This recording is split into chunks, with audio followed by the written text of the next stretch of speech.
Hello everyone, and welcome to another stream. Today we're exploring a new card game called Genesis, and I think the subtitle Battle of Champions. And today we're basically going to have a personalized tutorial of the game. So if you don't know anything about it, then don't have any fears, as we'll basically get to see the game, how it works, and yeah, so it's a perfect opportunity for you to learn alongside us. And I'm here with someone that also works on the game that will give us kind of a personalized tour of how everything works. So yeah, maybe you can introduce yourself. Hi everyone. So my name's Asad Qureshi. I'm actually the creator of the game and founder of the company Haunted Castle Gaming. I've been a big fan of collectible card games my entire life, playing Magic starting in Ice Age and playing a whole bunch of games since. And I've been working on Genesis for almost 20 years now, and this has just been my passion project for a very long time. And then back in 2017, we released it to the market with a great response. And now we're at a point where, after doing a successful Kickstarter back in January, the community has really rallied behind us, and some of our community members have started creating their own um, uh, different fan sites, different ways to engage with the product. And one of the people, Awesome Wasim, created this app, Coliseum Fate, which gives us an epic way of playing Genesis online and showing people this game that we love so much. All right, great. I guess we were joined by a few others that are also maybe listening in on the same tutorial. So I don't know what we should do now, but yeah, I guess for now we're just in the main menu of that application. Yeah, so this is gonna be interesting. It's gonna be fun kind of doing a group tutorial. We'll see how it goes. There's a few things I could do here. One of them I can just definitely share my screen into with everyone, and then um, we got your stream going on as well. So let me get that up and going.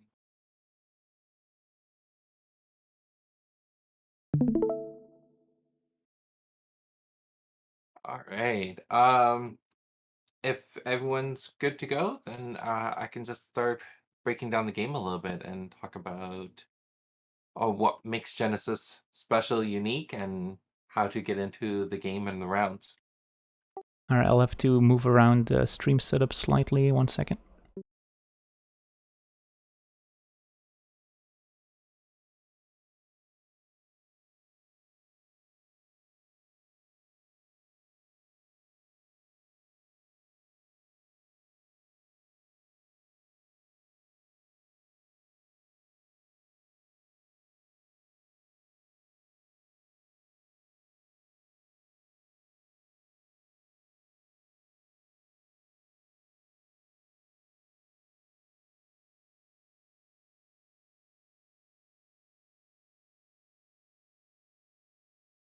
All right, I think I got it set up now so that people can see your screen share as well.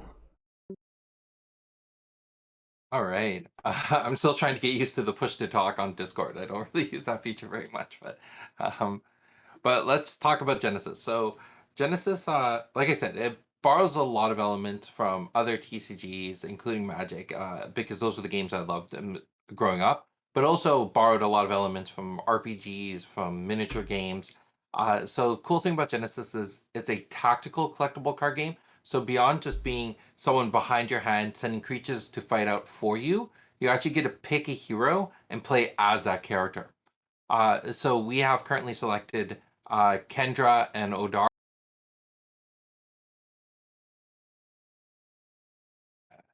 All right, so give me a second here.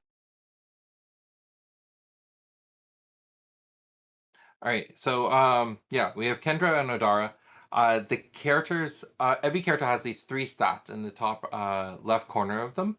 So the red banner is their starting health. This is how much health you start the game with. It's not your maximum, so you can go over that if you play abilities that help you go over. The second banner is your aura. So unlike other games where you will start off with nothing and build up to this epic form and this epic battle, in here it is a pit fight. You're coming in at full strength, and it's a game of attrition. You're going to be losing resources as you go. So managing your resources is a key thing to make sure you have a successful late game. So aura is a currency used to do all your magical abilities, including casting spells, bringing out creatures, creating terrain. But once it's spent, it's spent. Unless you have special cards that bring that back. Otherwise, that's all you get for the entirety of the game. So instead of lands building up, we've got this magical entity going down. Yes, yeah. So it is kind of like if you think of Diablo, for example, like when you go into a dungeon, you have all your mana pool, and you just start spending that to cast spells. That's what this is. This third banner here in green is your energy reduction. This is used to do physical abilities. So for some characters, Fong, for example, here, she has an energy reduction of 2. Uh, And whenever you go to do physical abilities, instead of paying with aura, you're going to be discarding cards off the top of your deck. So, for example, her fire shield down here, it costs 4 energy to play. But she has a reduction of 2, so she's only going to be discarding 2 cards off the top of her deck to play that ability. So Right? we're milling when using the physical abilities, basically. Yes. So physical abilities like jumping, punching, doing like these epic attacks, these are going to be using milling your deck to play them. And then if you're a fighter, you're doing that more effectively than other like casters or summoners, so you will be milling less cards. So I'm guessing that the decks, respectively, will probably have more fighting abilities if you have that discount versus mages that maybe have more spells in the deck. Correct, correct. Uh, then at the top center of the card, so the game itself plays on a 5x6 grid. Everything you play is bounded by a distance and a direction. So the white arrow would represent the square you're on, and the red dot is your awareness, where you can attack. So Fong is able to attack the spot right in front of her. Odara is able to attack up to 2 spots away. Raha, who's our archer, is able to attack 2 spots away, but also on angles. So every character will have their own awareness based on their abilities. And then you got the name of the character in the center here. Down here are the abilities. So every ability is written the same way. Black box is the speed of the ability. So there's a few different speeds. You have action, which are slower, can only be done during your main phase. You got Sorcerer. yes. You got swift, which can be done at any time. It's instant speed. There's also triggers or immediates. Immediates kind of like split second. It goes onto the stack, resolves immediately. You have. I'm trying to think if there's a champion here who has a trigger. These are both immediates. I don't think any of these champions have a trigger. So triggers are when a condition occurs, this ability goes onto the stack and then resolve. Like when it's turn to resolve, it will. And then you have continuous abilities, like a flight here. These are abilities that are just going on all the time. Uh, oh, everyone's on push to talk. So if you want to chime in, you got to activate push to talk. Uh, so we got continuous, which are just static abilities going on all the time.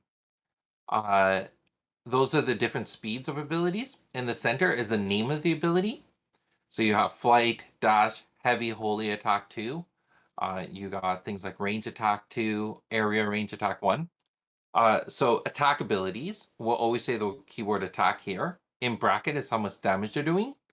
And then before that are some descriptions of how that attack's going to work. So range is doing 2 range damage. Area range, area is means that this ability is an AoE. So for Raha's area range attack 1, she'll deal 1 damage to every single entity that are in all 4 of these squares. You got like range dark attack 3, meaning that she's dealing 3 dark damage to a single target within that those awarenesses. Fire attack 2 deals 2 fire damage to a single target in Fong's awareness. So that's how those attack abilities work. And then in the white box is the cost of the ability. So you will see some abilities that cost aura, So that's that little A symbol, and then 9, you're spending 9 of that currency resource that we talked about. Other ones that cost energy, and then a lot of these abilities cost exert. So exert is uh, it's kind of like tapping from magic, where when you exert a unit, they're done for the turn. But in since direction matters, we can't just turn the card on an angle. We use actual exert counters, and I'll show you that more when we actually get onto the table and start playing. Gotcha. All right, did we get push to talk? Uh, result. Yeah, you'll have to go in the Discord settings if the others are having trouble with it. Under voice, there's a push to talk option. Yeah, I can't seem to turn off push to talk, but that's okay.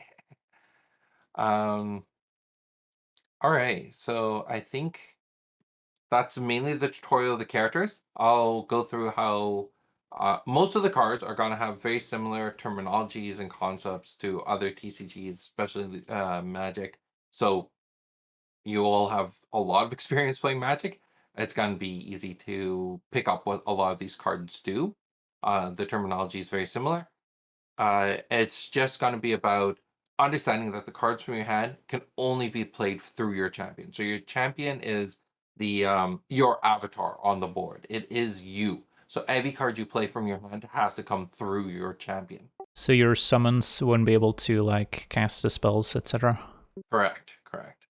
The summons become their own separate entity once they hit the table. They'll have their own health. They'll also get their own turn. So they're completely unique when it comes to gameplay and navigating through the board.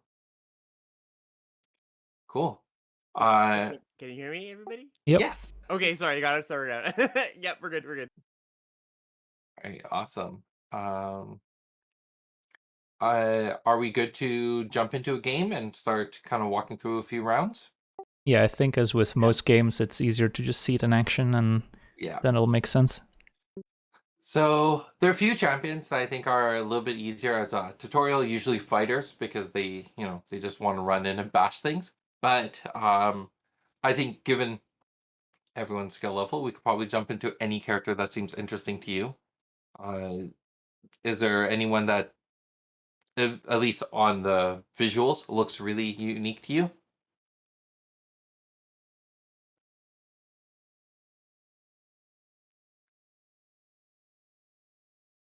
What are we thinking, chat? Do we want to go with Tiger Lady, Fire Mage, Archer?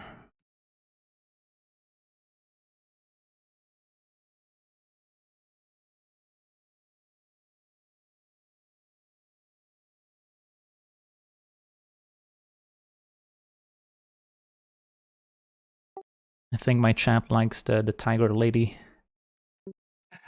Yeah, Erica's pretty awesome. All right, let me see a good. I like Fawn. Let's go actually with Malik. All right, so once you're ready, uh, yeah, let's just click ready. When you go to play in your matches later on, something you can do before you hit ready is if you right click on your character. Oh, sorry, just normal click. You can choose what your sleeve color will be, and you can choose different artworks for your character. So if there's a different Oh, artwork that's that nice. you enjoy a little bit more. I probably can't go full art since I don't know what the abilities are.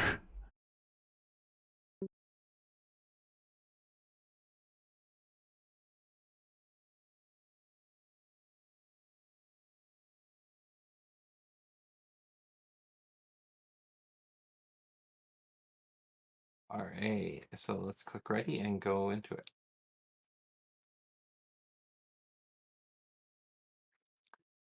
All right, so let's walk through the screen a little bit so you have a sense of how everything works. In the top left corner is your like card preview. So if you have a card selected and you hover over that, it'll make it larger so you can read what the card does. Then you have underneath that is your current aura base. So if you have like I start off with 80 aura, so it's written there. Besides that, in green is how many cards you have in your deck, your timeline. Underneath that is your deck itself.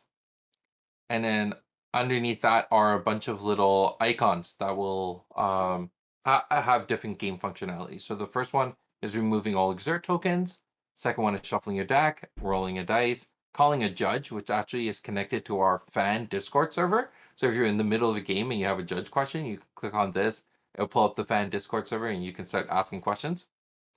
After that, with the little clock is your memories, which is your discard pile. This will also toggle on and off your memories or your opponent's memories, so you can see those. Next are the skills. Skills are kind of like they're kind of like enchantments. They go off to the side. They'll enchant onto your character and do special effects. So these will toggle on and off for both you and your opponent. Then we have the subconscious. This is your exile out of game zone. So if you need to create tokens or bring things in from outside the game, this is how you do that. And then the last one, the little question mark, is just all the hotkeys and all the special features of this tool. And then in the top right are your stats for your character. So it'll show both yours and your opponent's current health, cards in timeline, current aura, and then the last one are cards in hand, which are called thoughts in this game. And then underneath that, you have the stack, but always here present is the turn order. So it's kind of your cheat sheet of how the game works. Genesis is played with a series of rounds and turns. Before I get into that, is there any questions? Are we good, or I don't want to go too fast? Yeah, I think it all makes sense so far. Yeah, Alex. Okay. So the turns, each unit will get its own turn, going through 3 phases of move, main, and end. Move is your ability to navigate through the arena. Main is where you can play as many abilities as you want, as long as you have the resources to pay for them all. So if you want to just play your entire opening hand during your main phase, you can. It's just you need to keep in mind that this is all the resources you have as the game goes on. So you don't want to spend too much too quickly. End phase, you can still play as many swift abilities as you want, so only instant speed abilities. But at the end of your end phase, if you're not exerted yet, you become exerted. And then the rounds end once every unit becomes exerted. There's one final moment where the stack opens, and you can play some swift abilities. And then we go to the next round, where at the beginning of the round we take off all exert tokens, and everyone draws a card. So kind of like chess, where everyone takes a turn and moves a piece, but with the added caveat that you have to move one piece in every round before it switches to the next one, and you can move the same one again. Yes, yeah. All right, perfect. Since this is your first game, normally we'd roll dice to see who should be the starting champion, who should lead each round. But since this is your first game, I'll be the starting champion, just so you can see how the turn order works. And Okay. then if we get time for more games, then we'll switch it around. All right, so to draw cards, just go over to your deck and right-click on the deck, and it'll draw cards. Your opening hand is 5 cards, so let's draw 5 cards.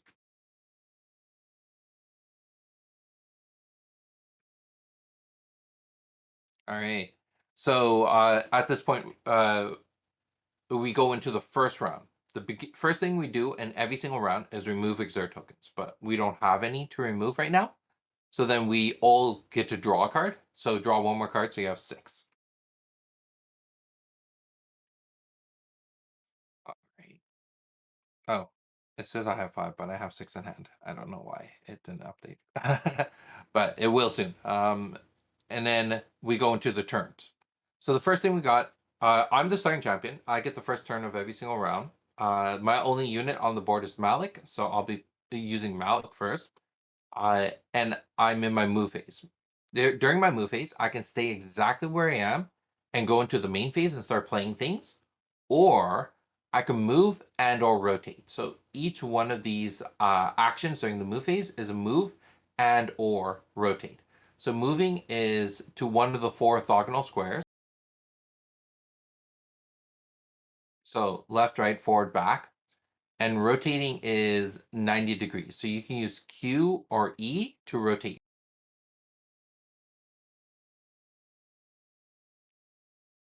So during this move phase, I can move without rotating. I can move and rotate. Or I can just stay where I am and rotate.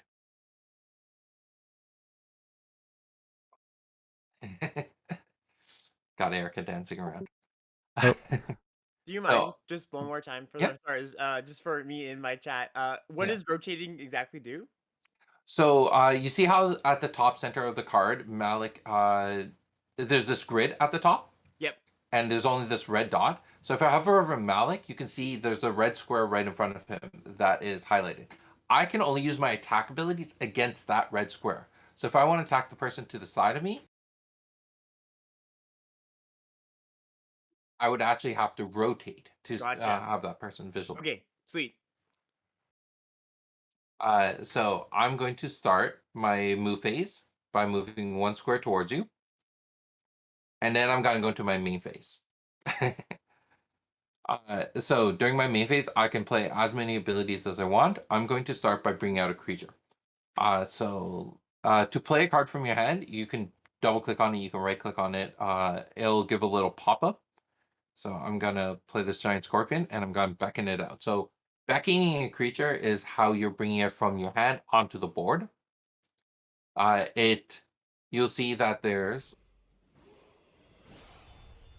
you'll see that the beckon ability on its action speed, and it costs 14 aura to put it onto the stack. Then when it resolves successfully, I place it on a spot adjacent to me. So adjacent are the 4 orthogonal squares, left, right, forward, back. It comes out facing the same direction as me, and then it's exerted right away. So it's kind of like summoning sickness. It can't do anything the turn it hits the table. Gotcha. And if I hover over the giant scorpion, it'll show me in red where I can beckon that creature. So I'm going to beckon this to my side. And you see that it comes out facing the same direction as me towards the bottom of the board. And it's already grayed out, meaning that it's exerted.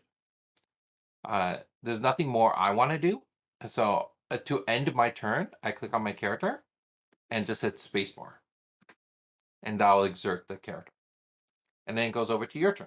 So you're in your move phase first. So the drawing already happened, right? So we don't have to draw extra cards now? Correct. Everyone draws communally at the beginning of the round. Oh. Yeah, I gotta use the keybinds, but my keyboard's slightly different, so it's gonna take a little bit of practice to get the movement down.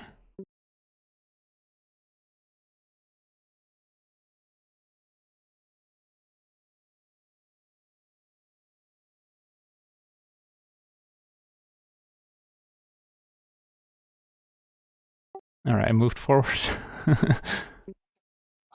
So I've been told the developer of this app, Awesome Wasim, he might be in some of your streams. So if you see him chatting to you, Oh yeah, I he's see the him. one who created it. Great guy, great guy. Sweet, yeah. They reached out to me asking me already if I had any questions, so yeah, should be guys. Nice. Perfect. All right, so you've moved 1 square forward. Now you can go to your main phase and start playing things from your hand. So you see a lot of things. If you hover over the cards in your hand, it'll tell you their area of effect where you can play them.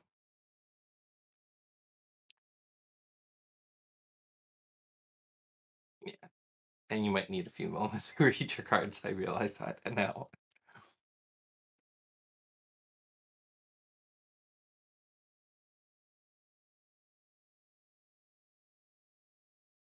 I guess I'm just gonna copy you and also make a scorpion.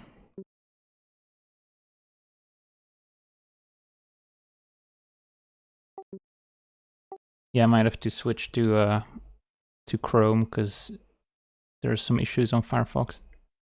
Yeah, the nice part is if you switch to Chrome, you could just take this URL and plug it in there. And once you connect your Discord to that instance of the game, it'll take you straight back into this game.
Are we just All waiting right, for you I to switch think over I to Chrome? got it working on Chrome now. All right, perfect. Question for my chat quickly. What is Yeah. the main objective of the game? Oh, so yeah, you are playing as this hero. So I'm Malik, and facing against Erica here. 18 health and 30 health. So the idea here is to knock your opponent's health down to 0. Great, yeah. That's what I thought. I just wanted to confirm. Before telling people the wrong thing. Yeah. It's supposed to have that battle arena feel, so it's you and your opponent trapped in this arena battling to the death. Yep, you got it. So to resolve it, you can click and drag it off the stack into one of the 4 spots to your side, and it exerts. Perfect. All right. And then I can add another summon if I want. Yep. If you have more summons in your hand, you can go for it. Perfect. Oh, you're still selected to the giant scorpion, but you can grab the baboon off the stack and bring it onto the table. All right, so we summoned a baboon and a scorpion. Yeah. So the baboon has an ability called Blitz. So that Blitz, when it enters the arena, you remove the exert token off of it. So if you click on the baboon and hit spacebar, it'll actually take the exert token off, and it'll get a turn for this round. So cool. But right now, you're still currently in Erica's main phase. So is anything you want to do? Anything else you want to do with Erica?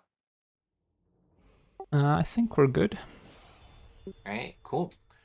So to end Erica's turn, you click on her and then hit spacebar. All right, now we're getting into something I normally go into next round, but we'll be doing it this round. So every unit gets its own turn. So we would go. Malik went, then Erica went. Now there's a baboon that has its turn. It will actually, the baboon will go through the same turn order of move, main, and end. So you can click on the baboon, and then you go into its move phase where it can move up to 2 times. So if you look at the little flow chart, the baboon could stay where it is and go into its main phase, or it can move and or rotate and go to the main phase, or it can move and then move a second time and then go to its end phase. Does that make sense? So I can move twice, but then I skip my main phase. Correct. Gotcha. So the baboon is it's fun because it has splits. It's kind of like haste. It comes in and it gets its turn within the same round. But its attack is action speed. It can only move once and attack, but it can move twice and do nothing if it wants to. Just set itself up, basically. And I can also move it twice and then no attack. Correct. I guess I'll move it forward and then rotate.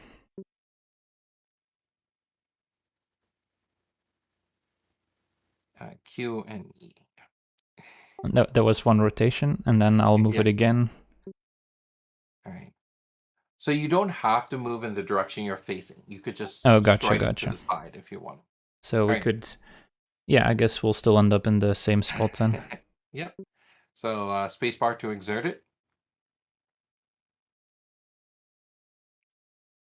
Oh, you have to. Yep. There you go. So every unit on the board is exerted. That's the end of the round. We go into the next round by removing exert token. So it's that little, it's the first symbol on the bottom left. So if you click that, it'll take off all exert tokens, and then we draw a card.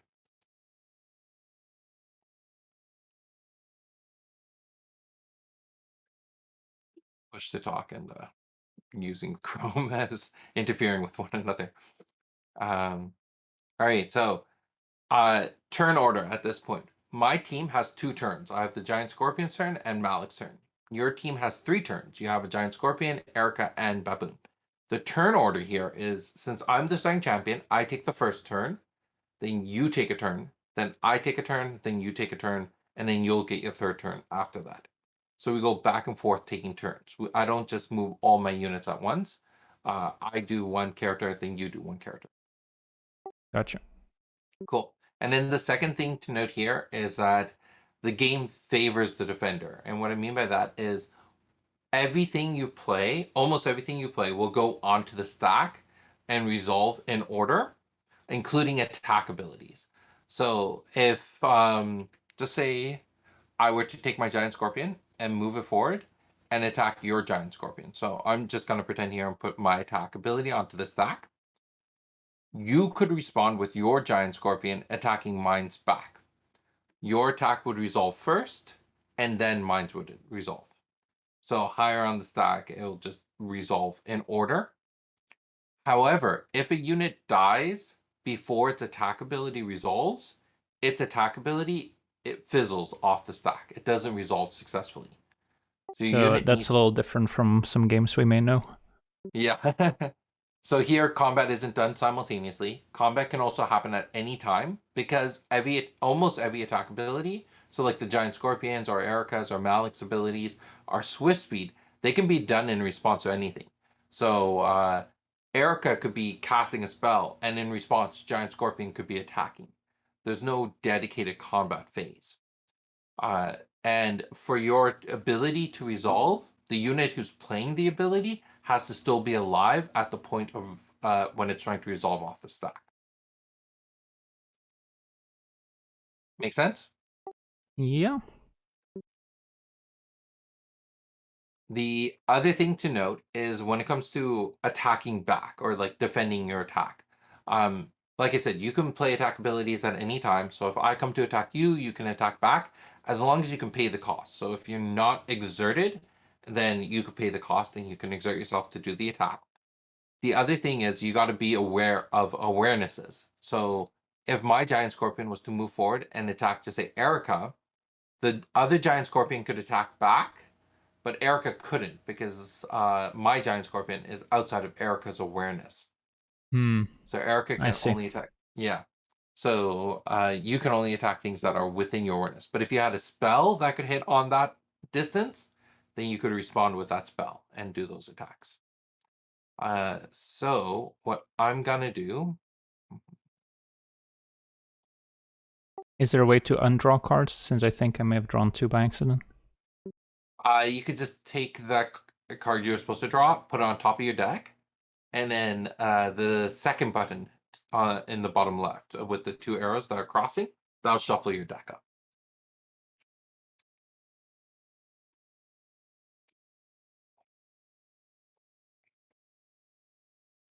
All right. What shall I do?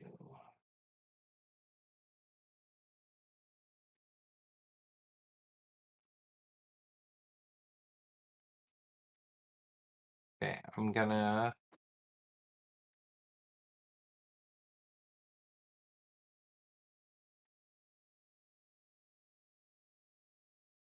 Yeah, I'm gonna have my giant scorpion come forward 1, and it's actually gonna sling it, attack targeting Erica for 3. And so now I could respond by attacking with my scorpion. Yep, if that's what you wanted to do. You can also, because your giant scorpion's not being threatened here, you could wait till a more advantageous time to attack. It's completely your call when you want to.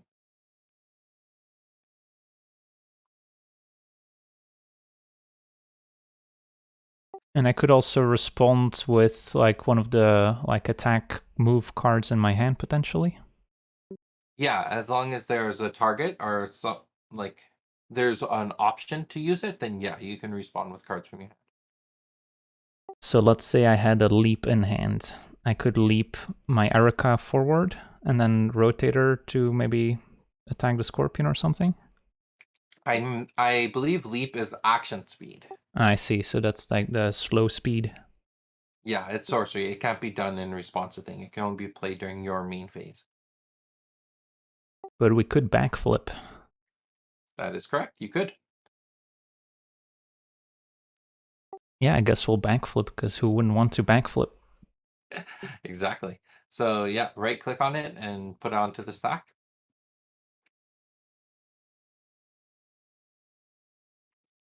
So I have no response to that. I don't know if you have any more responses to your backflip. I don't think so, no. All right, so we resolve it. So backflip resolves. To resolve something off the stack, you can just double click it or right click it off the stack. and then you move one spot behind you. Perfect. So now my attack ability tries to resolve, but its target is no longer within the awareness. So it fails on resolution and it does nothing. And now it goes over to your team. And so when I cast the backflip, I milled a couple cards as the cost. Yes, yeah. So if you look on the bottom right, there's your memories. If you click on that and expand it, it'll show you all the cards that you milled.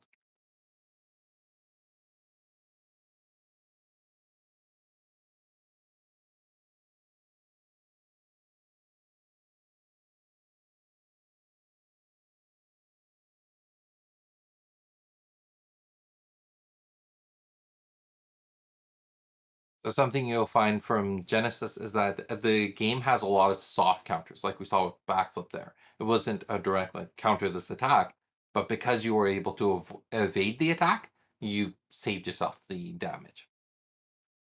Gotcha. Right. Now it goes over to your turn. So you can pick any one of your 3 units.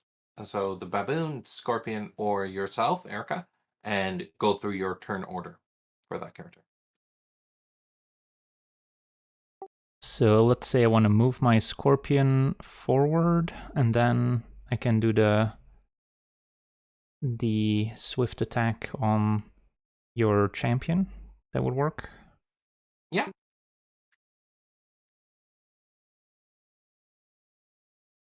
And how do I do the attack with the scorpion? So right click on the scorpion and you'll see a pop-up appear and you can select the attack ability from that pop-up. I think I'm gonna maybe attack your scorpion instead. All right. Sounds good.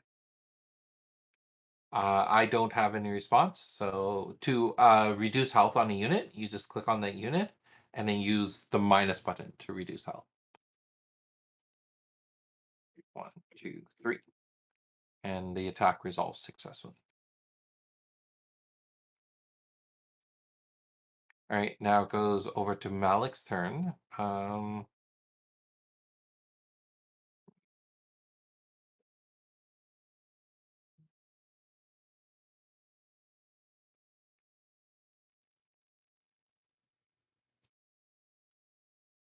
right, I'm gonna move forward once, twice.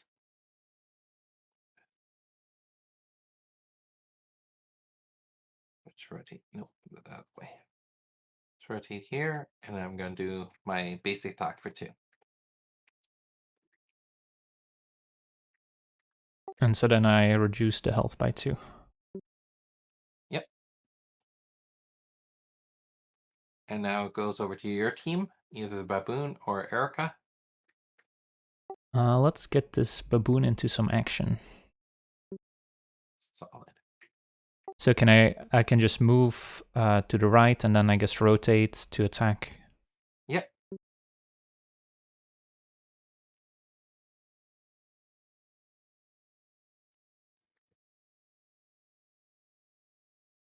Is there a non-keyboard way of rotating?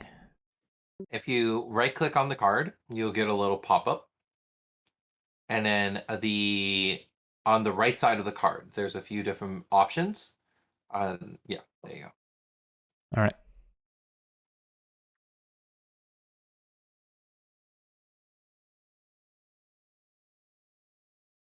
Not the blitz ability. It's the third ability for the baboon. So Oh, you have to gotcha. scroll down a little bit. So let's take the blitz off the stack. There you go. Yep, I have no response. So I'm gonna reduce by 3. And now it's Erica's turn.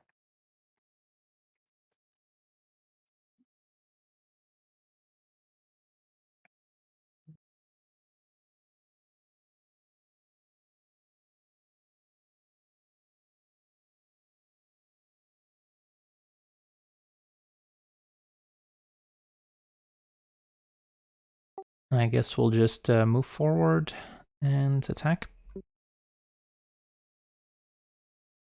All right. Nothing you want to play from your hand. So your attack ability is going to exert you. Once you're exerted, your turn ends. So you usually want to do your attack ability as a last option. If there's nothing you want to play, then that's fine. But if there's something you want to play from hand, So I could summon more creatures if I want, and then I can still attack after? yes. I also want to highlight how your second ability works. So you have an ability called Conjure Baihu. Baihus are just 2/2 vanillas, but you have the ability to bring them from your exile, from outside of the game, into play. So it costs a little bit more than what the creature would cost normally, as though it was in your deck. But here you get to bring out basically infinite copies of them. So if that's something you're interested in doing, I can show you how to do it. But Yeah, let's summon. all right. So are you? Yeah, you're good to do that.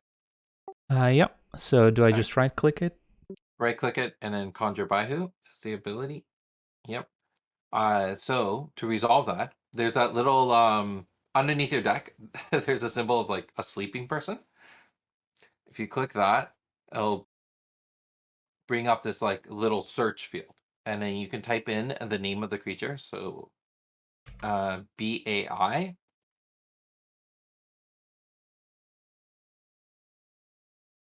and then you'll see that the Baihu shows up as a tiger. It's I think the third creature probably that you can select, and then you can click and drag it from your subconscious onto the field. Having some trouble with the click and drag part. It might not show the icon, but like click and drag it onto the board, and it should just work.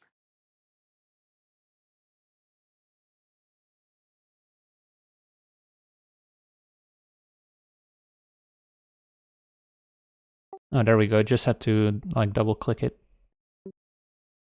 Perfect, perfect. So that's actually supposed to come into one of the 4 squares adjacent to you. So you can move it to either left, right, behind you, or you can place it on top of Malik. Oh, so units can overlap. Yeah, I'll talk about that in a few seconds, but yeah, you can place it in any of those 4 squares that you find most advantageous. Yeah. Perfect. And then it's also summoning sick, I'm guessing. Yes, yeah. Unless it has splits, it has something seconds. And then the conjure also exerted, so I guess that's all I can do. Yep. So that's the end of round 2. We go into round 3 by removing all exert tokens and drawing a card.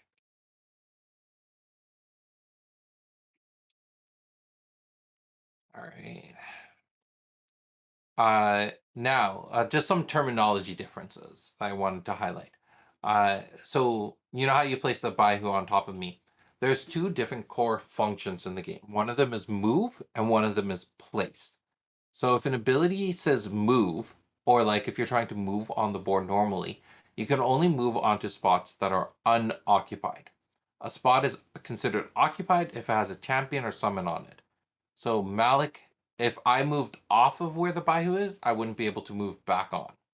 I can only move onto spots that are unoccupied. However, if an ability says place, like the Beckon ability does, or the Conjure Baihu ability does, so the first word is always place, then you could place units on any spot. It doesn't matter if that spot's occupied or not. You're always able to place units onto spots.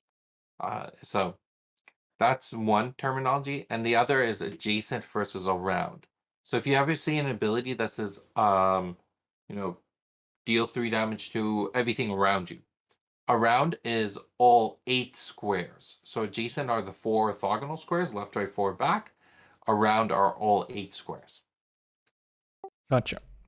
All right. So And what about flying creatures? How do those work? So there are some creatures that have flight and aerial. So those are 2 separate functions. Flight allows you to move onto spots even if they're occupied. So it deals more with the movement of it, and it just allows you to move a lot more uninhibited. Aerial, on the other hand, this is given to a few special creatures, and the idea with flight is when you're moving, you're using your wings, but then when you stop, you are landed on the ground, and you could be targeted normally. But aerial creatures never land. So they can only be targeted by abilities that have the prefix of range. Can only be targeted by attack abilities that have the prefix of range. So like the giant scorpions, how they say have range attack 3, they can attack flying creatures. The baboon, for example, it only has, I believe it's a heavy attack of 3 that cannot target an aerial creature. Make Makes sense? sense. Yep. All right, perfect. So I start. I'm a little surrounded here, which is a-okay. All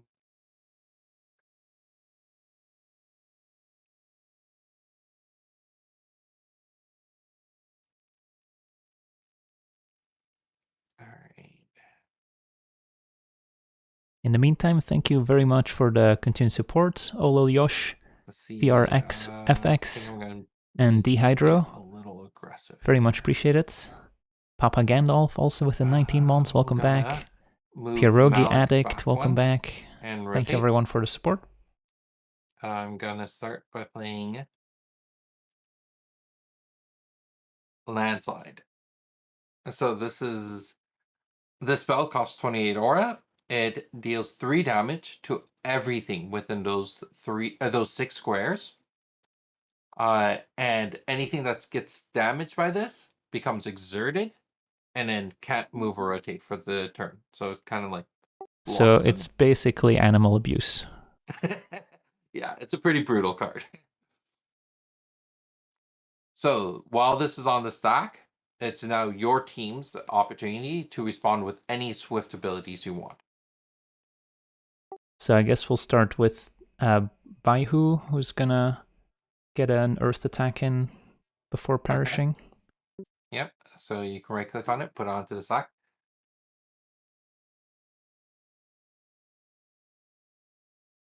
So something to note about the stack order in this game is that when any unit plays an ability, it can't hold on to priority at that point. It always goes to the opponent to see if they want to respond. Then it goes back to, we go back and forth, team by team, instead of just staying in one team doing all the abilities. So, are you trying to get Baihu's attack ability on this? Yeah, it doesn't seem to be clickable.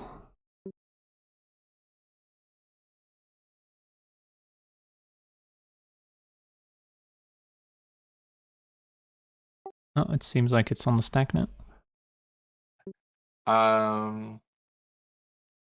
I have no more responses to that.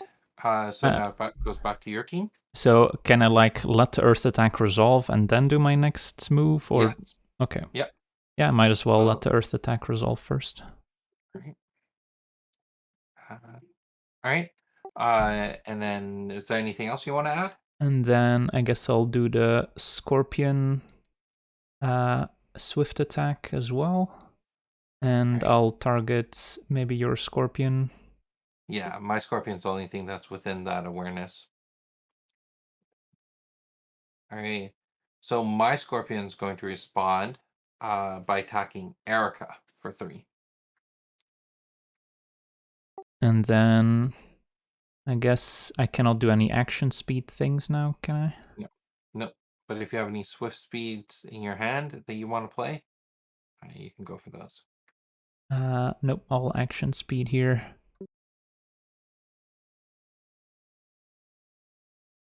So yeah, I guess that resolves then. Okay. Yep, And so that's how much damage? 3. 3. Yep. Okay, this is done. Your giant scorpion kills mine. And then my landslide goes through, hitting all 4 units for 3 damage.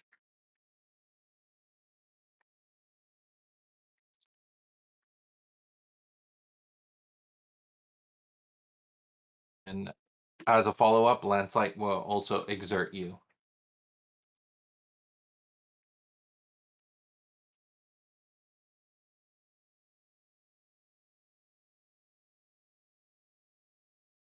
All right. And then I'm going to end my turn off by playing another giant scorpion. And then that's it for me. So that's the end of round 3. We go into round 4, removing all exert tokens, and then drawing a card.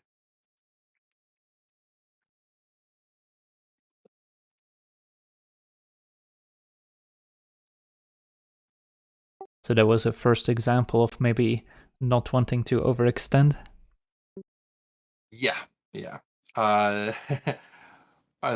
is a thing of like, well, now the question will become during your turn, how much can you rebuild, right? So let's. I think my first move is to separate Giant Scorpion from myself. So let's move that over there and exert it. And then it goes over to your turn.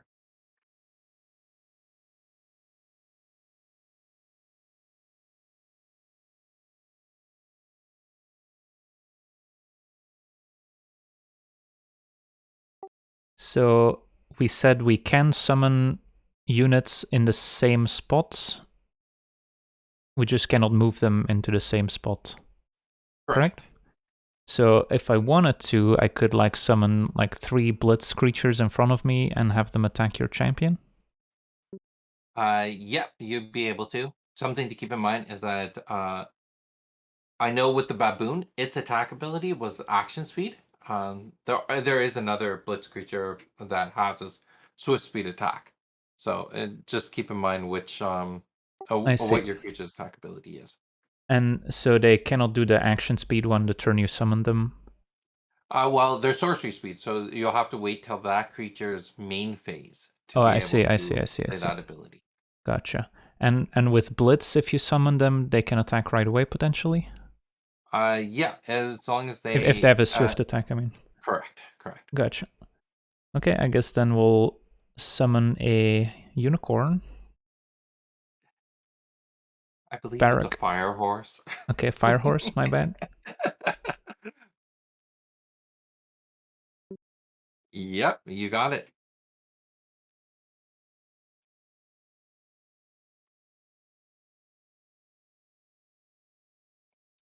So then Blitz triggers. We don't have to put that on the stack, but you can just remove the exert token off of it. Right? And it's still Erica's main phase. And so I guess I'll summon a baboon as well. Alright, awesome. No response from me.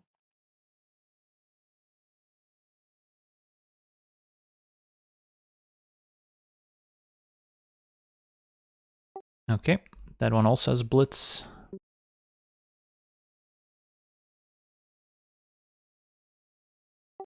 And then, so if I wanted to do the swift attack of the fire horse, what would be the correct timing on that?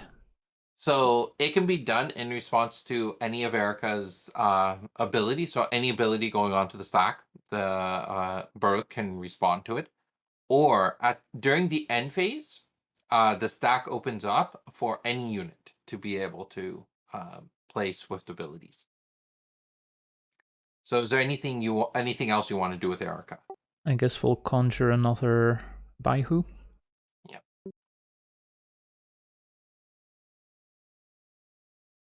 Perfect. You can grab one from your subconscious.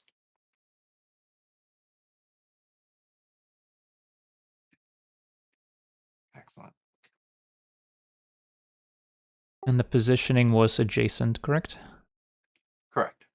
So I could technically also put it all in the same spot. You could. Are there spells that like hit, besides the one we've already seen, that like hit all units in like one specific spot in front of you, perhaps? There is a very famous one called Bolt Shot, which starting from your champion is the 2 spots right in front of them, and it deals 4 damage to everything in both of those spots. But it's only playable by champions who have the yellow symbol on them. Gotcha, so we're safe here. Okay. Well, I guess we'll put Baihu in the same spot then. All right. And then I guess, would I have to, in response, blitz the fire horse to the Baihu summoning, or can I do it after? You could do it before you end Erica's turn. So you're currently in Erica's end phase. You could still play the Brooks fire attack for 4. Okay.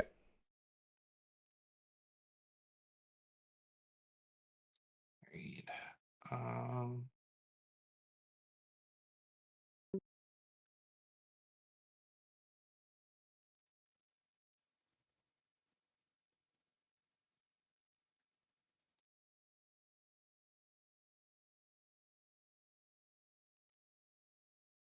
I'm just gonna take that for now.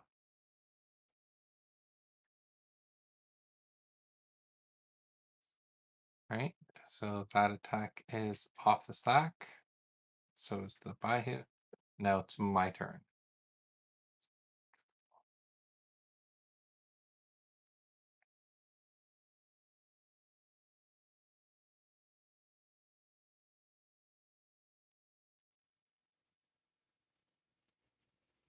All right.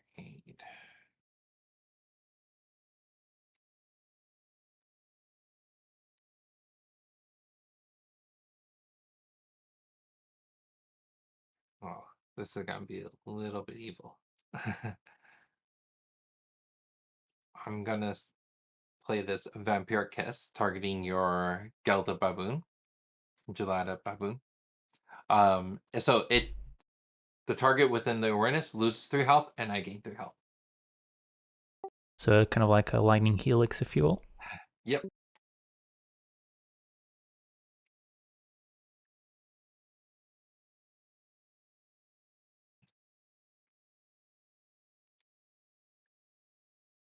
All right, then I'm gonna play another one targeting your horse.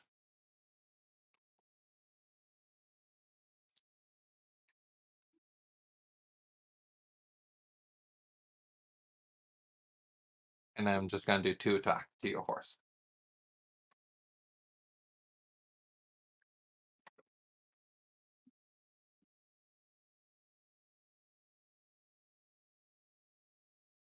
All right.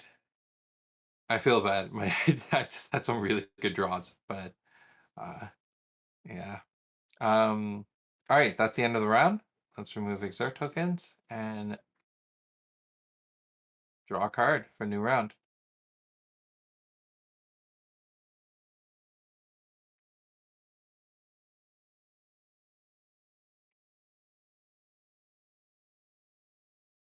All right.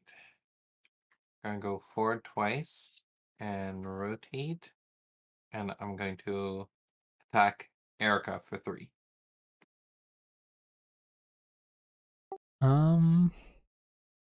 I guess, can I do a swift attack from Baihu in response? Yep, you can. So I guess we'll attack your champion then for 2. All right.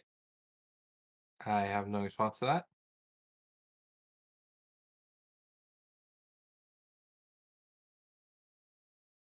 And then I'll take 3. That's resolved. And then the attack for 3 against you. Yep. And now it's your turn.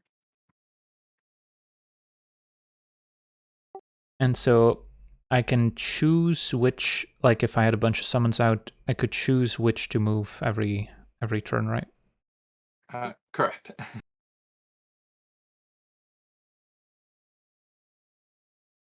But I guess Erica's my only option. And then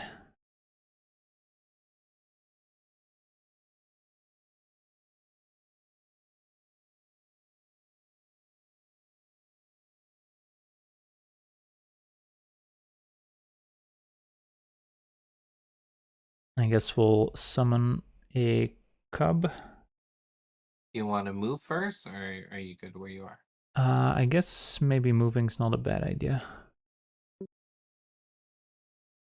I'll move to the right, and then rotation can stay the same.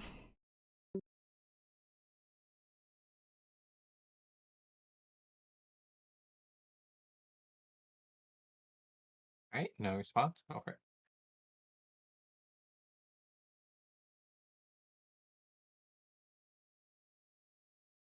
And then I can, I guess, also conjure another Bayou. Yeah, go for it.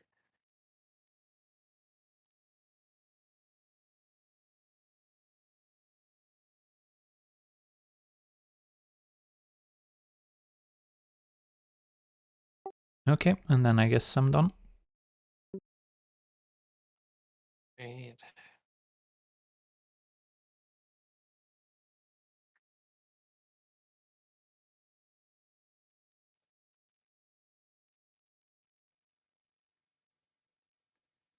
I'm gonna move to the side and attack your fire cup for 2.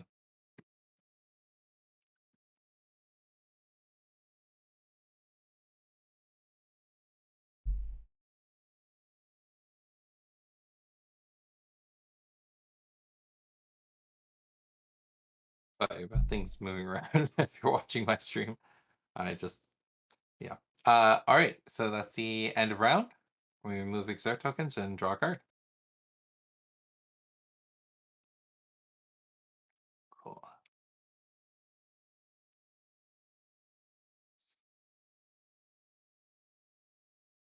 All right, giant scorpion's gonna move twice. So once here, and attack you for 3.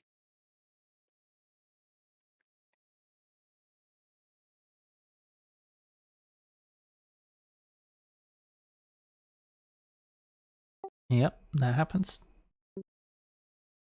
All right, your turn.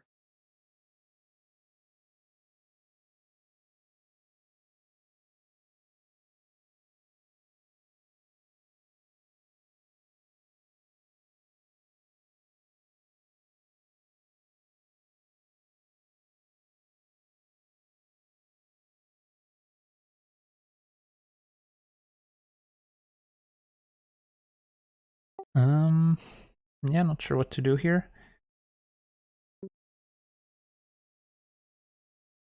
Come on, chat, help him. Feels like we're in danger.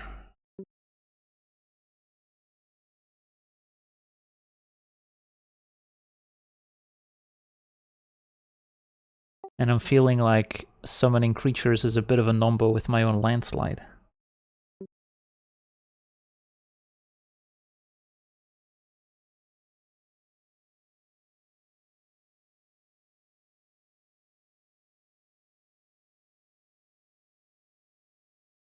So maybe we'll move back Erica, and then can maybe move her to the right.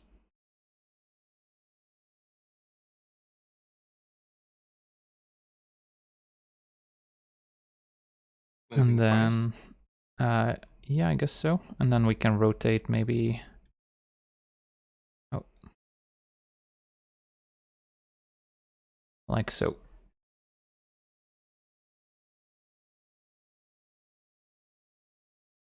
And then I guess since we move twice, there's no main phase. Right.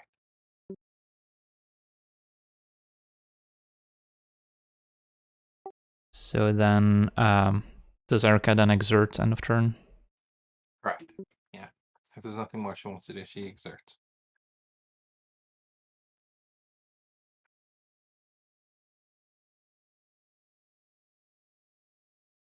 All right, Malik's gonna move here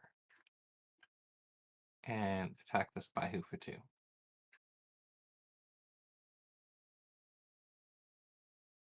And I guess now it's out of the awareness from Baihu, Yeah. so he cannot respond with a swift attack. Yep, I flanked it.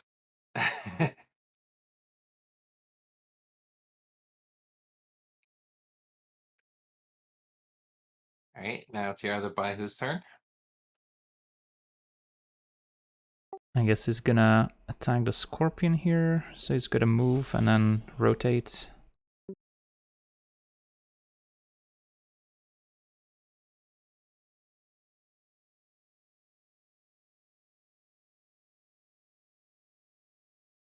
Yeah.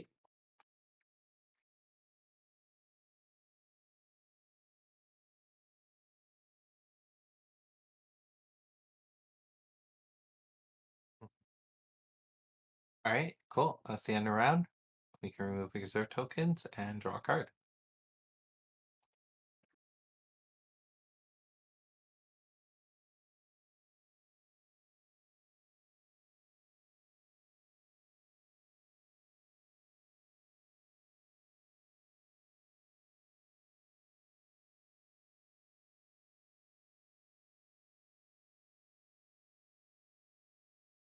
Right. I think I'm gonna start with Malik here. And just gonna come in with a Vampire Kiss for 3. Yeah, that works. Don't have any Swift we can do.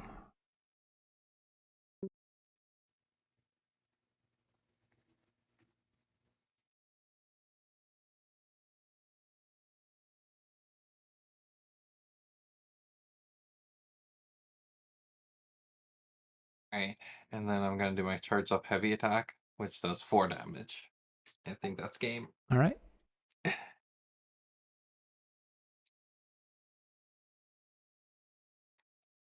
All right. So that's Genesis. Any questions? Well, we I guess didn't see everything we necessarily explained in the introduction, like the flying stuff. But Yeah. I guess Let's that's we can try up with different decks. There's some that I think you'll enjoy a little bit more. We can try sure. around with. Um, but I want to see if anyone else wanted to play. Yeah, for sure.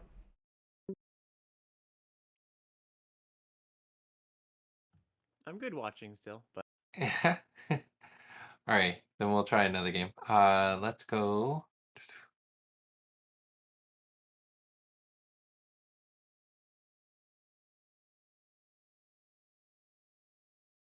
So in the top right corner, there's a little drop-down arrow, and from there, there's a option to select. If you click that, it allows to choose new champions.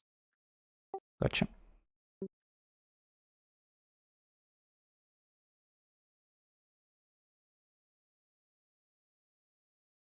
All right, chat. What do we want to pick? Are you back in the character select screen? Indeed. All right, perfect. So there's a few different decks that if you're interested in flying, so there's 2 that I would recommend. One of them is where the creature themselves are focused around flying. So there's this champion Nubia. Uh, her main ability, she has basic attack 1, and then she has vision. So at the beginning of the round, she draws a card. So she draws 2 cards every single round. There are a few decks for her. One of them is this Nubia Angel card tavern. It's specifically designed for you guys to use during the tournament. So that one's going to be a good option. The other is right underneath Nubia is a champion named Kun, and he has the ability to fly, so he can move onto units even if they're onto spots even if they're occupied. And then he has dash, where the first thing he does at the beginning of his round is he gets to move 1 square, and then he goes into his move phase where he can move 2 more times. So he can move up to 3 times around. Very, very agile. I see. There's also Raha at the top, who's an archer. Very solid if you like the idea of like the strategical placing and knocking things down from a distance. So those are. I don't know if you want me to walk through all the characters, kind of break them down a little bit. Yeah, sure. All right. So starting with the top left, you got Malik. He's our brute. You saw him play there. He's just a very aggressive, in-your-face type of fighter. Underneath that is Idris. So her secondary ability, Fireball, allows her to hit anyone from anywhere for 2 fire damage. So it's completely unbounded, and she can hit flyers or any type of creature. Just an amazing, amazing spell slinger. Odara, underneath her, her ability is for Spur. She can target a summon in her awareness. That summon loses 2 health and then removes the exert token. So she can play this really fast kind of beatdown type deck. So another thing to look at is at the top, there's these 4 little symbols. These are the 4 different cities. So this first city that I went through with Malik, Idris, and Odara, that's Fishud. They're a lot more of an aggressive type of city. The second one is Vadhis, Raha, Nubia, and Kun. These are a lot more strategic, focus a lot more around um, control or draw and tempo. So they're they don't have per se like a lot of beatdown, but what they play they do very effectively and just a really solid play style. Next to that is Sahas. You have Kendra, Rain, and Core. This is more of your black blue control type of style. It's they're a little bit harder to play. They usually have lower health, so they're a lot more fragile in combat.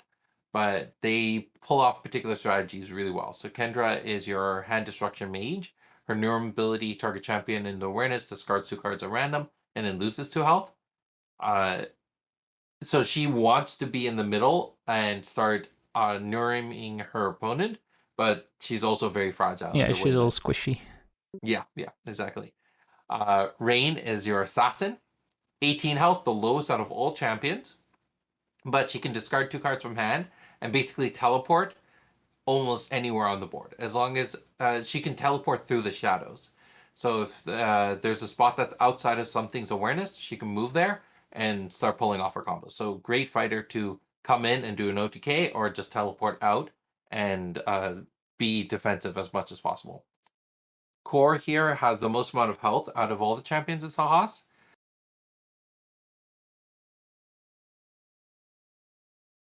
Oh, you cut out. Hey, am I back? All right, we Can you were hear me? talking about core. Yeah.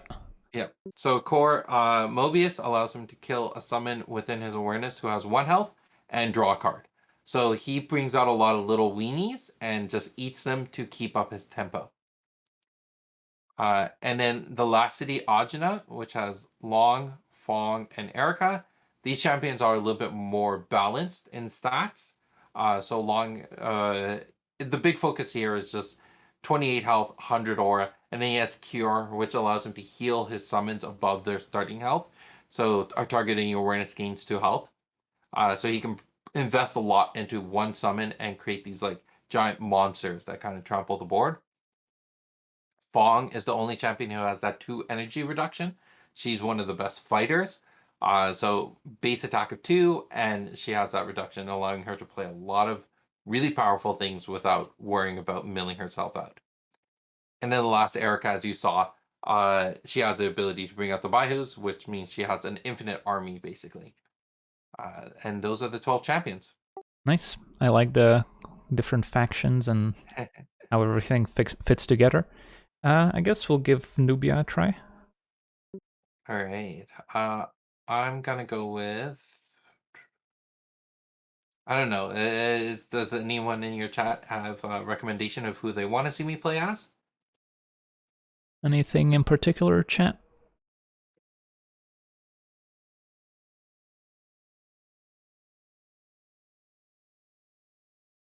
Personally, I wouldn't mind seeing one of the like squishy faction.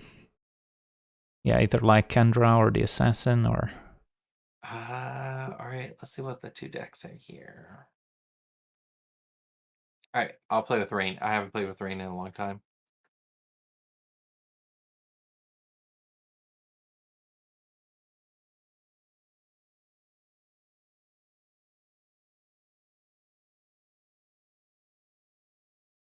I forgot to pick the alternate art.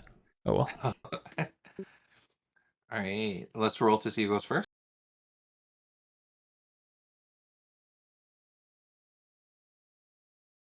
I got a 5.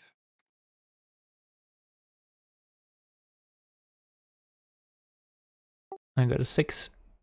All right, so you can choose if you want to lead, like be the starting champion or not, but I recommend that you be the starting champion. But it's Alright. completely up to you. Yeah, we'll be second. All right. Oh, so now it's I guess the board is flipped. Is there a way to like flip it back? And no, it stays in this perspective.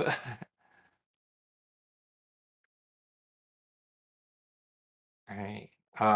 So to start the game off, 5 for the opening hand, and then at the beginning of the first round, you draw 2. So you have an opening hand of 7, essentially.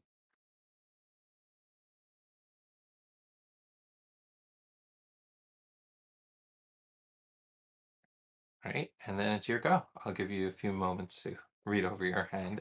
Yeah, thanks. Alright, so what do we have here? Summon. small guy. We've got Arcane Shield.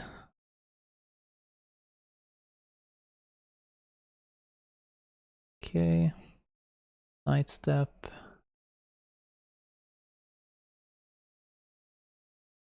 Another summon. This one's a bit bigger.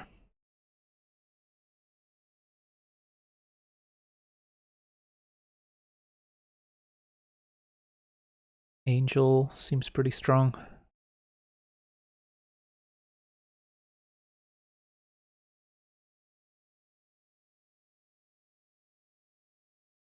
And there's like no mulligans or anything in this game, is there? No, no mulligans.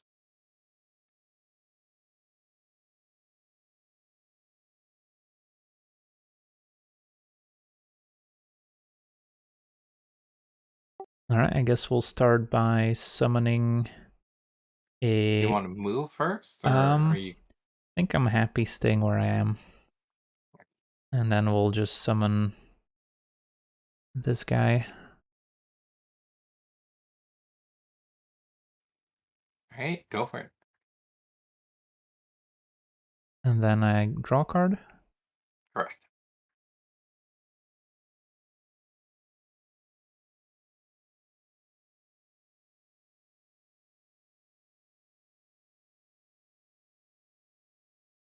And I guess I'll summon something else.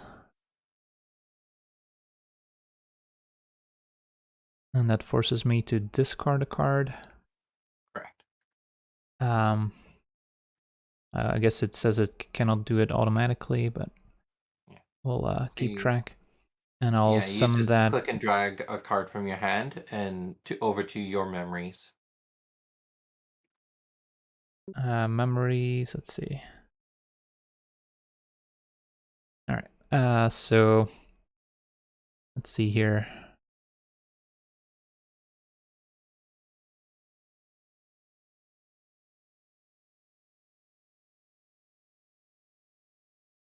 I'll get rid of this, and you get to see, and you get to see which one I discard, right?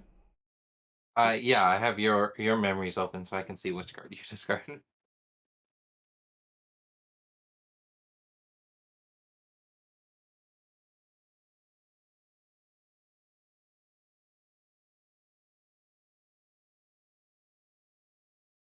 Alright, there we go. And then I can still place this guy, and we'll put him in front of me, I guess. All right, sounds good. And then that's my turn.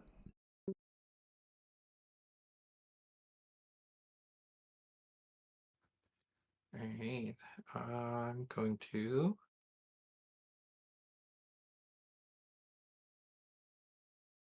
move to the side, and I'm going to play Dedicated Studies. This just allows me to draw 2 cards and discard 2 cards.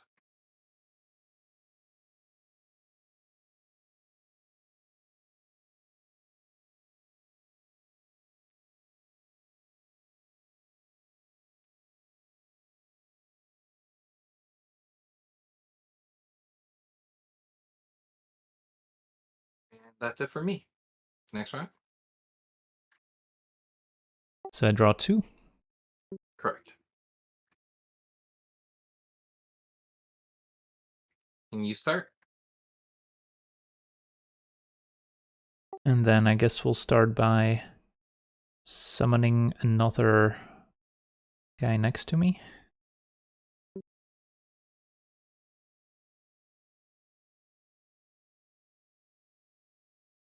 All right, no response.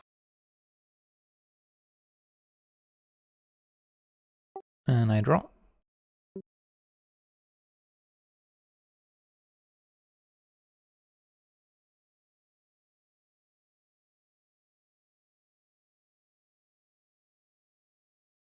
And then,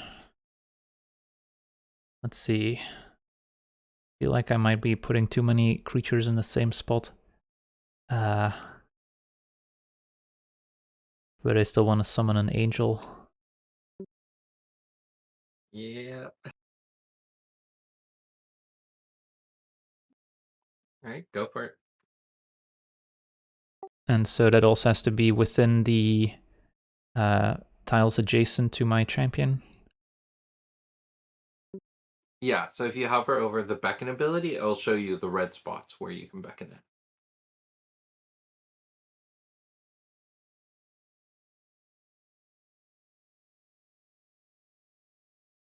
All right, and that's my champion's turn. So at the start of my turn, I should announce like who I'm trying to move, or is it self-explanatory if I'm starting to summon spells? Usually it's you can figure it out. If you're playing cards from your hand, I know it's Nubia's turn. But most players at the beginning of the turn, they'll say, okay, I'm going to use Alim or Kabas or Gotcha. Nubia. All right, this should be difficult.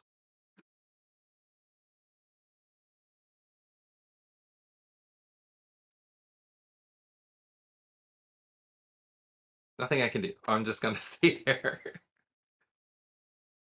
And then it's my how do you pronounce that name of the blue guy? Alim. All right, I'll move my Alim, and I guess I can just move it twice. Yep. Something to note about it is that its attack awarenesses are left and right instead of forward. So he's all about to sideways. And yeah, that's turn. And Kabas's turn. And then this guy can also move forward twice. Although maybe I should only move once.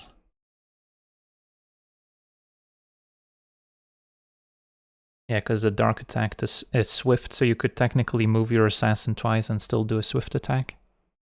Yep. Alright, so we'll keep him there. I was hoping you wouldn't see that. Alright, perfect. So that's the end of round. We go to the next round. You draw 2 cards.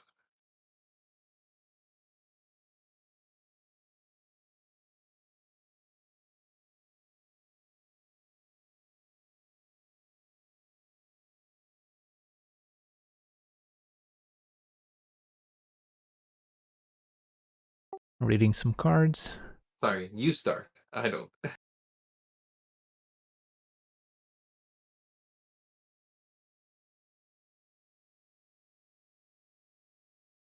What's the... So Quick Beckon is a swift ability, so we can do that at any point as well? Yeah, so if you see an ability that has quick on it, it's a modifier to say that it can be played at swift speed. So...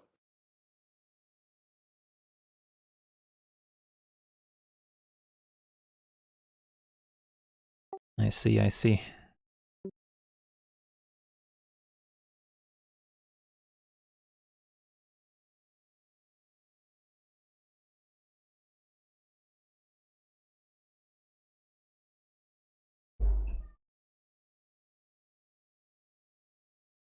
Oh, so I'm reading an alteration right now, so that's kind of like an enchantment.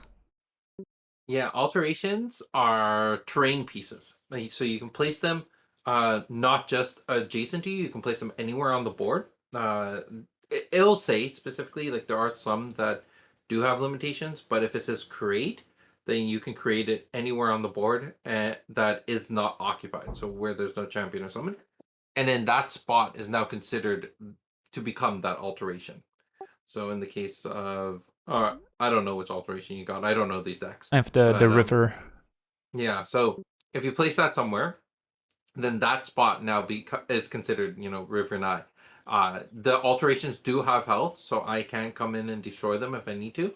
But besides that, that spot is now treated as though it's a River and I. And the alterations also can impact the opponent's units. Let's say the river, which heals people, it can also heal your units. Correct. It's complete. Once it hits the arena, it's unbiased. Anyone can take advantage of it. All right. So I guess, let's see. So this is an action. So I have to also use my champion to like cast those, right? Yeah. It'll happen during your champion's main phase. Alright, so I guess it's Nubia's turn, and then I can move first, and I guess we'll move to the side. And then I want to cast my alteration in my main phase, and that would be the river. Go for it. And I'll put it right there. And that's my turn, I guess. All right.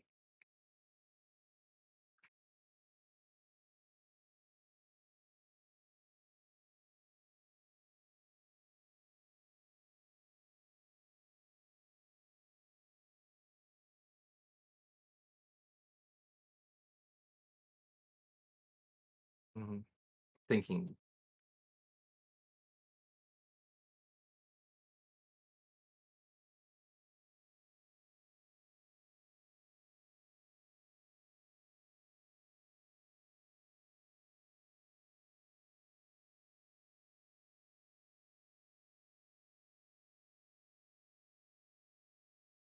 All right, just gotta move there and exert. Scheming something. I guess then I'm going to take the turn with the Olim, and we're gonna move it back onto the river. Nice. So that gains one. Yep.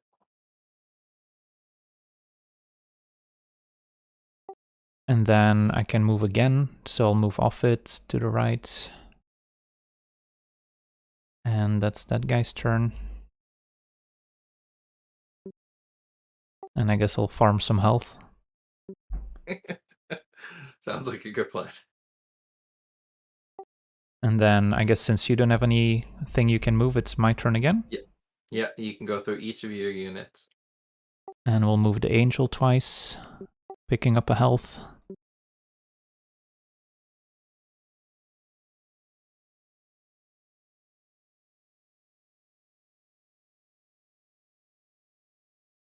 And then the last guy maybe just moves forward.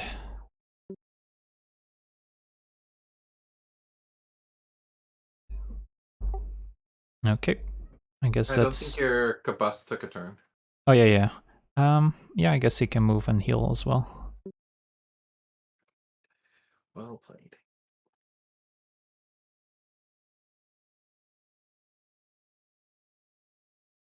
Alright, so everyone Alright. should be exerted now.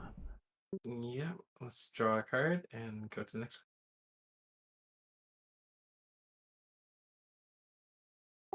So you can lose if you draw from an empty library, correct? one. Actually, so the moment your library hits 0 cards, you lose the game. Gotcha. So drawing 2 per turn can be a drawback. Yeah, when you start getting to late game and you only have like 6 cards left in your deck, it definitely hurts.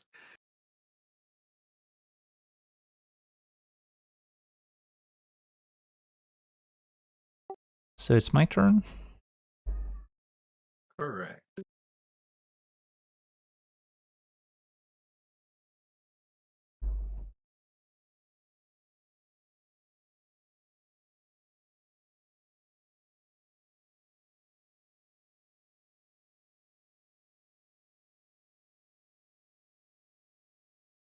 I'm just gonna move my Cabus.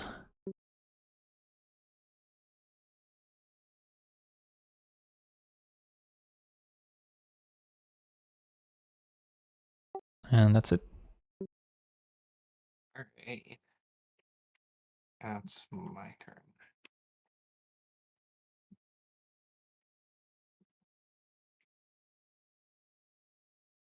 Alright, let's see if this works. I'm gonna play Living Shadows.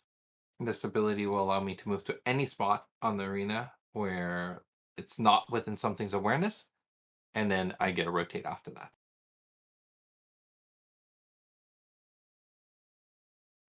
To play that, I'm going to be discarding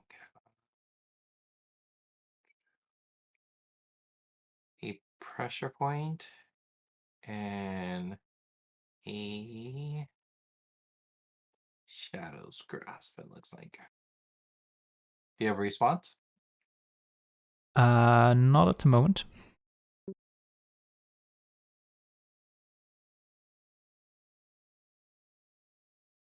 Aha.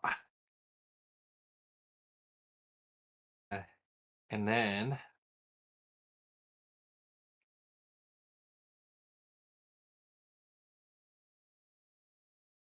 I'm going to play this Shadow Claw, which will deal 3 dark damage. So this is a time where I could quick summon. Yes. So I'll quick back in my Chrono Walker. All right. I have no response to the beckoning of it, so you can place the creature on the board.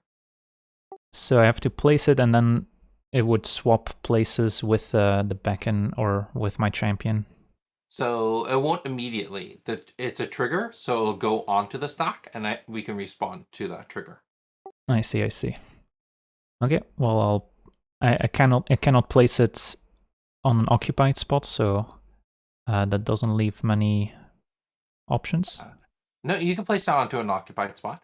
Oh, okay. Because it's a place ability. Gotcha. To drop. So I guess we'll place it on the river. Yep. Okay, so place it onto the river.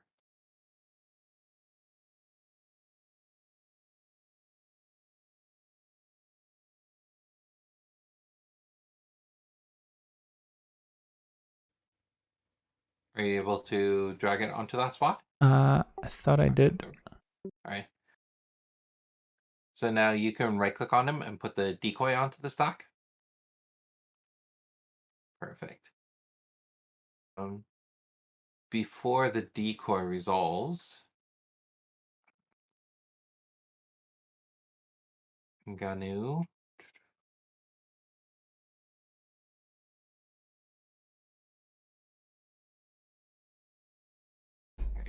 let's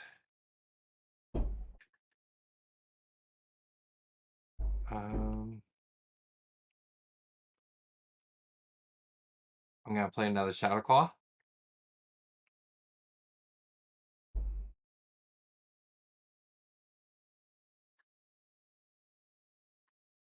Do you have any responses to that? Hold on. So Shadow Claw. So that's a dark attack. No, we'll take 3, I guess. All right.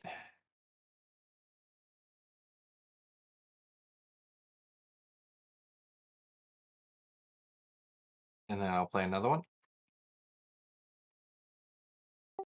So you have currently 3 cards in hand? Correct.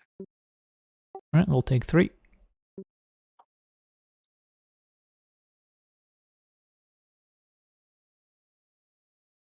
Then I'll play another one. Sure.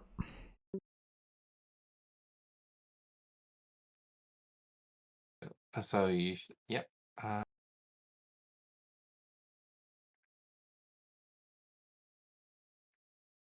Before you decoy away, let's do one last attack for 3. And so you have 1 author card remaining? I have 2 cards in hand, so I'm playing my built-in attack for 3. Oh, I see. Sure. All right.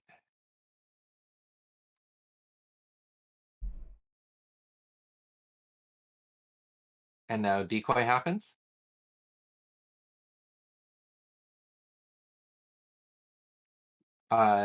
Your Chrono Walker was supposed to gain 1 health when it entered the arena as well, so it should be at 7. And now you also gain 1 health for. What does the river say? Whenever a champion or someone moves onto or is placed onto. So because you swapped with the Chrono Walker, you don't gain the health this time. Gotcha. But if you ever move onto it normally, And now my attack, my Dark Attack 3, which was supposed to hit you, is now hitting the Chrono Walker for 3. All right, that's me. Now it's your turn. And so when I put the Chrono Walker in play, it didn't get rotated, or like there's no way for me to rotate it. No, creatures always enter the arena facing the same direction as you. Gotcha. Okay. So let's see, who's not summoning sick? Let's see.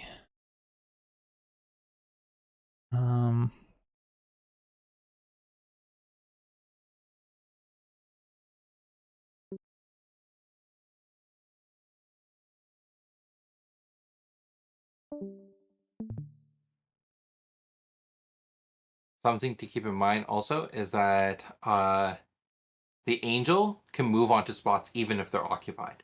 Yep.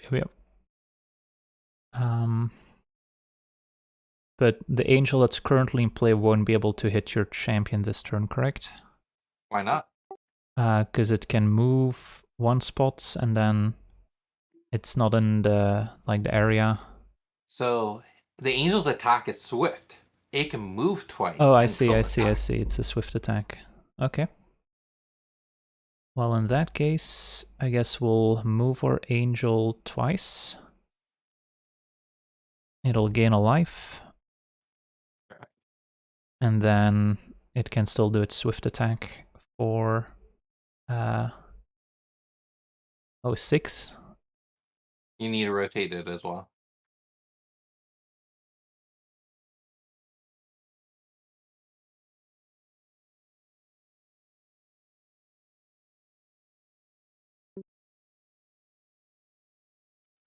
Yep, nothing I can do. I'm liking these angels.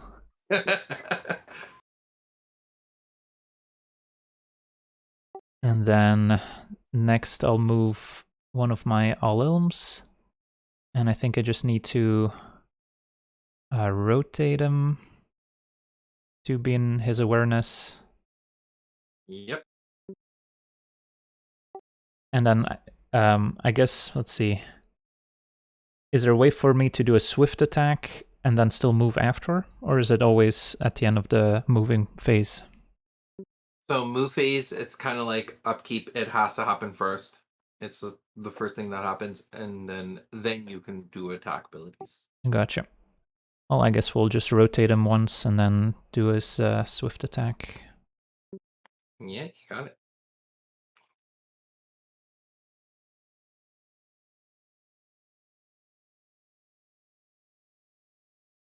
Yep. And then next I can move the other one that's on the other side. Get him a bit closer maybe. Although I cannot go over Cabus, so maybe I should... let's see, Cabus was already exerted apparently, so I guess I moved him at the start. So I guess we have to go around Cabus. Yep.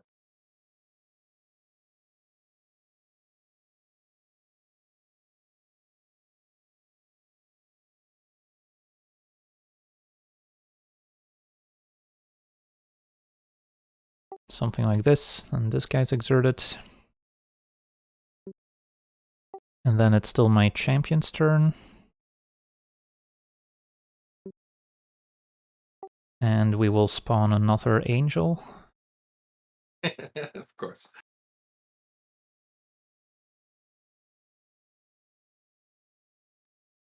So you may have seen that you couldn't play the angel. It was because the Olim's attack was still on the stack. Oh, I see. You're good now. Did you want to rotate before you play that angel? Yes. And maybe I even wanted to move as well.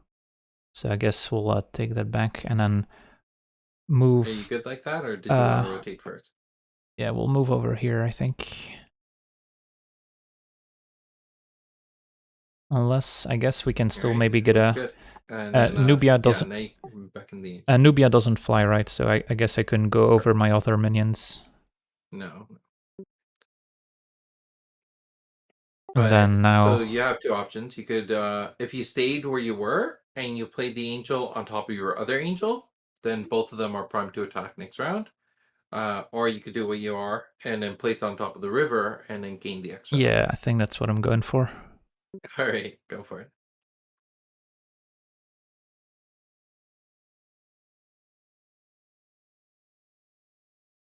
All right, so that gains one.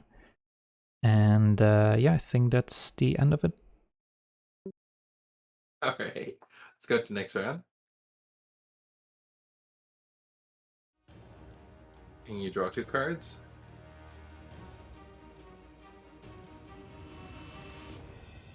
Hey, thanks so much for the raid. Welcome, everyone. Still figuring things out here, And but you start. things are going better than last game. Okay.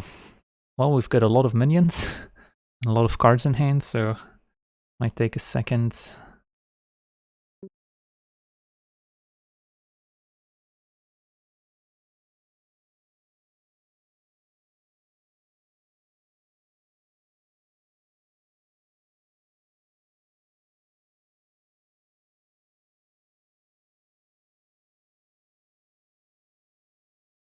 So let's say I wanted to move my champion. I can move it up one tile and then potentially still do a couple swift attacks from my hand. Yep. So we'll try that. So I'll move up.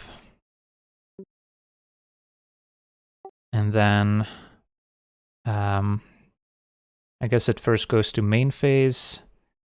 So I could summon maybe another angel. Do side steps interfere with tiles that maybe already have some placement on them? Or can you still sidestep towards a tile that's occupied? So if the ability says move, so like on the card sidestep, it says move to a spot in sidestep's awareness, then you cannot move to an occupied spot. Gotcha. Alright, in that case, I'll still summon an angel, but I'm gonna put it, I guess, in front of me. That still works. Or I can put it behind me. Yeah, I guess we'll put it behind me.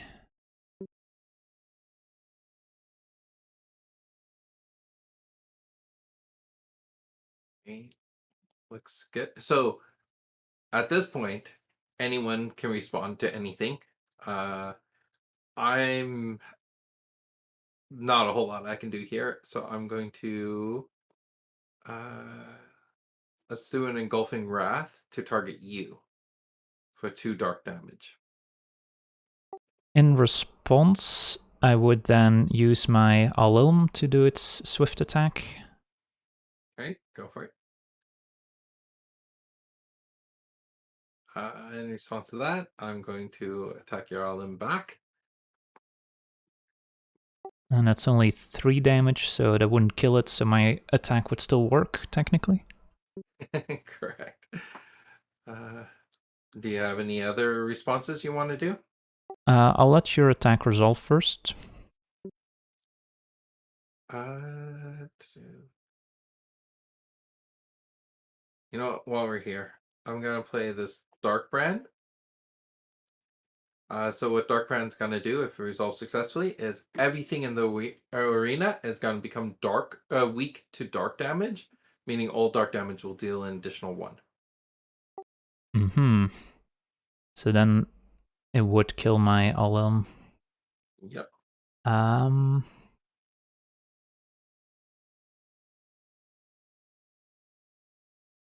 Yeah, let's see here.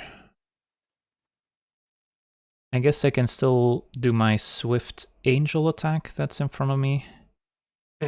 Yep.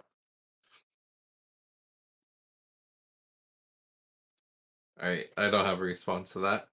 And then after you take 6, I'll also put a bolt shot on the stack. Alright, so let's resolve the 6 first.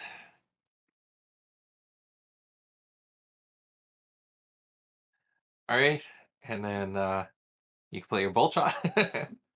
And that deals 4 damage to me, the Angel, and kills the Chrono Walker. And the Chrono Walker dies too.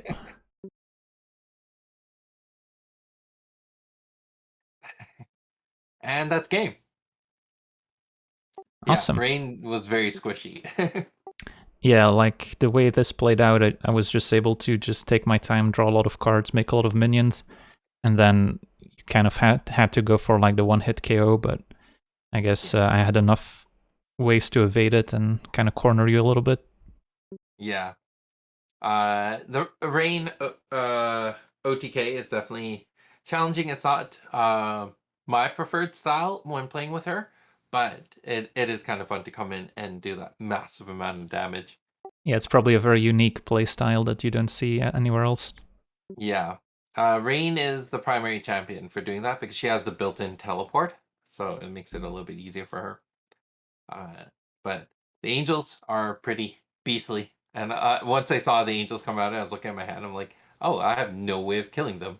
So I had to just teleport and try to kill you directly.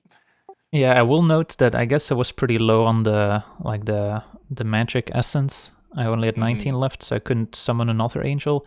So let's say you had some sort of board wipe, which I don't think your deck necessarily has, but let's say you did, then I would kind of be out of luck and I wouldn't be able to summon anything anymore. Yeah, All right, cool. it is something to keep in mind. All right. I don't know if you wanted to do another game or what your plans were right now. I think there was a good little like intro tutorial. Maybe if you could maybe give like a quick overview of some of the cards that are in the game to give us an idea what are the possibilities and maybe what to expect out of other decks. Maybe that would be helpful. Sure. Let me see where the best way of doing that would be. Or just like a quick rundown of maybe some of the most powerful cards you think are worth discussing. Yeah, so if you want to look at my screen, I don't know if you're able to bring that back up. Yep, I got it. All right, so this was one of the options. If you look at this little arrow that drops down, we have the Fate Weaver. This is the deck builder, and all the decks that you play with pull in from the Fate Weaver. So I just went here and checked out the decks that were there. There are a few cards to note. You're asking about board wipe. This is the big one. So let's pull up this deck.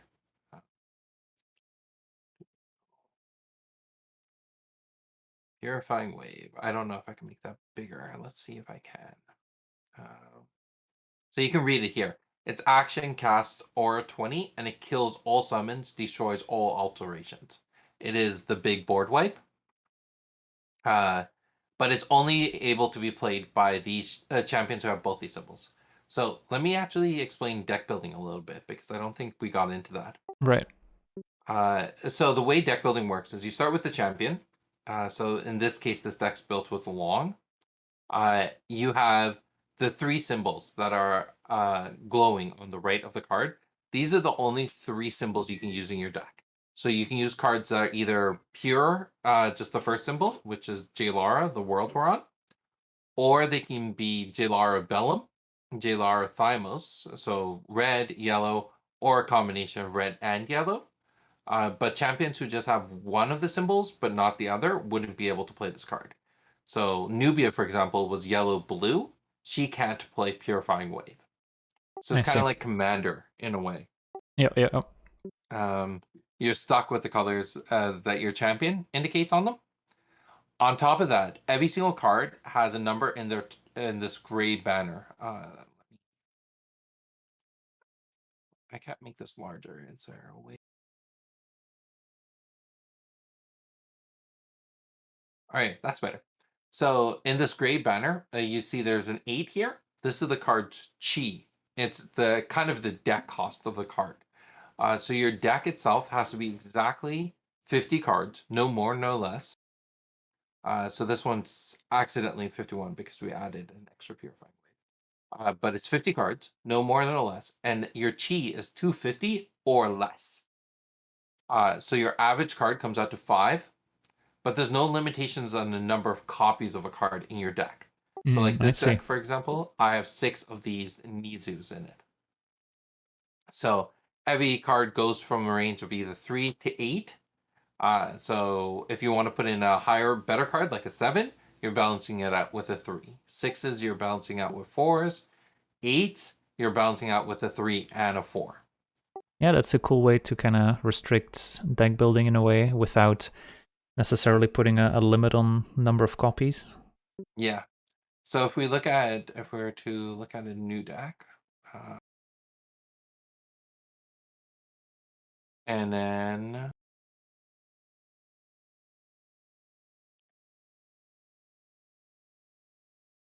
so these are all the 8 cheat cards. These are usually like the biggest cards in the game. So for example, the Zamber Dragon, this is 8 cheat. It has 6 health. It has this awareness of all 6 spots. And it can deal 3 damage to a single target within those spots. Nice. Costs 30 aura to bring out, and it has flight and aerial like the angel does. That looks So cool. yeah. Yeah, I love the artwork for this dragon. It just looks so pretty. What's the biggest amount of health a summon can have? Like, is there one that has like maybe 10 health, or is 6 about the most you can expect? There is one creature who has more than 6.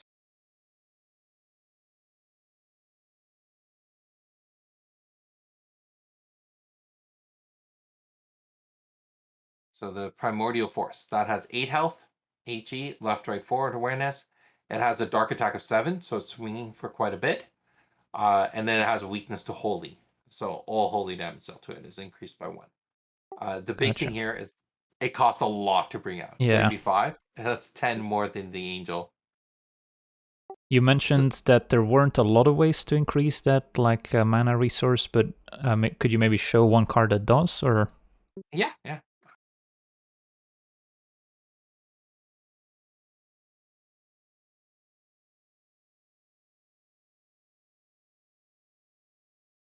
So this is probably the most famous one. It costs 5 energy, so a mill for 5, and then you just get 10 back. I see. Yeah. So there's probably some cool combo decks built around this effect. There's a different philosophy. It depends on the players. There are some players who really like this card because it means that even in the worst case scenario, you can find a way to get your resources back and combo off of it.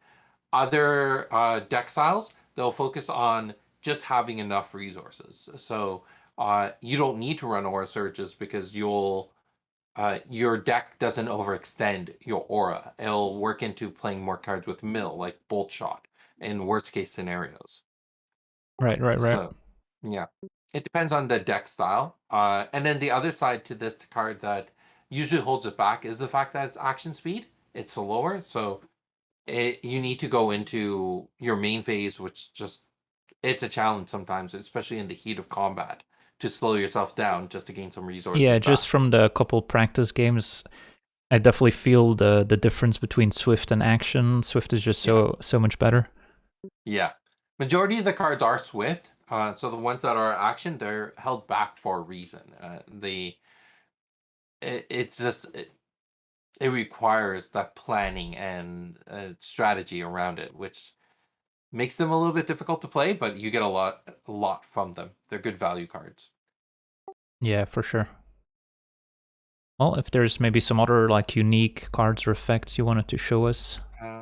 So I did have the request to show you kind of the style of champions. So in the game, the champions are broken down into usually 1 of 3 different styles, either fighters, casters, or summoners. So Nubia that you were playing with, definitely a lot heavier as a caster. And this is usually denoted by the fact that her aura is really high, energy reductions on the lower side, and her secondary ability is tied towards self gain. So drawing 2 cards a turn, it makes it a lot easier to be a caster because you have the resources you need to Yep. be aggressive. Where, for example, for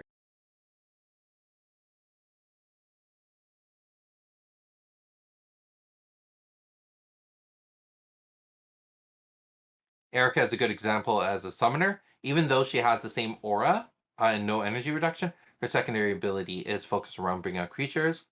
Another good summoner is Long. A little bit lower on the aura, but the secondary ability is completely focused all around helping out the units around him compared to helping himself out. And then fighters are usually a lot easier to see because they tend to have higher attack, higher health, and that energy reduction. So they're coming in to do a lot more aggression. Uh, so the game kind of plays in that rock, paper, scissors, where fighters tend to do better against casters because they don't have meat shields in the way. Right. Casters do better against summoners because they have a lot of AoE effects. So no matter how big of an army your opponent's bringing out, you're just able to wipe them all out. And then summoners do better against fighters because they can put up a constant wall that the fighters can't get through very easily. So know whichever champion you're playing with, there will be a weakness to them. And Right. yeah, you just need to exploit that. Yeah, that's probably gonna like lead to some interesting meta games as well, I imagine. Yeah. We definitely saw kind of the more popular cards, Bolt Shot being a big deal. That gets played a lot. And then you saw the Angel. Trying to think what other cards are very popular in. Oh, Stone Protector. Oh yeah, I drew that card but never cast it. Yeah, it takes players a little while to recognize the true potential here, but it's a teleport pad essentially. So 5G, 3 health. It cannot move or rotate itself, but it has this ability relocate, where you can grab itself and target champion or summon on the same spot as it. So if there's nothing else on the same spot, it can target itself if needed. But if there's another unit like an angel or a Nubia, you can target that unit on the same spot and teleport them anywhere on the board. Uh, the key here is that that relocate can happen at swift speed. So your opponent comes to attack you with, a bolt shot or the something that's lethal, and you just teleport out. Or if your opponent's on the other side of the board, you can teleport your angels over there and start attacking your opponent, so they have nowhere to hide. Yeah, I see. Yeah, that's And then interesting. it becomes really fun when you have multiple stone protectors. So you can have, just say you have 2 stone protectors on the same spot. You can have the first stone protector, grab the second one and bring them to your opponent per se. And then the second stone protector can grab your opponent and bring them towards you. So you can now start fetching your opponent or saving other units at last minute. Uh, these become very important. So if your opponent plays one, the moment it becomes exerted, try killing it as soon as possible. Otherwise, Yeah, it's gonna lead they to become some very very annoying. complex boards, I imagine too. Yes, yeah. Yeah, I'm trying to think of some other cards that you might see come up that you might need some advance notice on. The other one, another really fun one is Meteorite. Let me see if I can.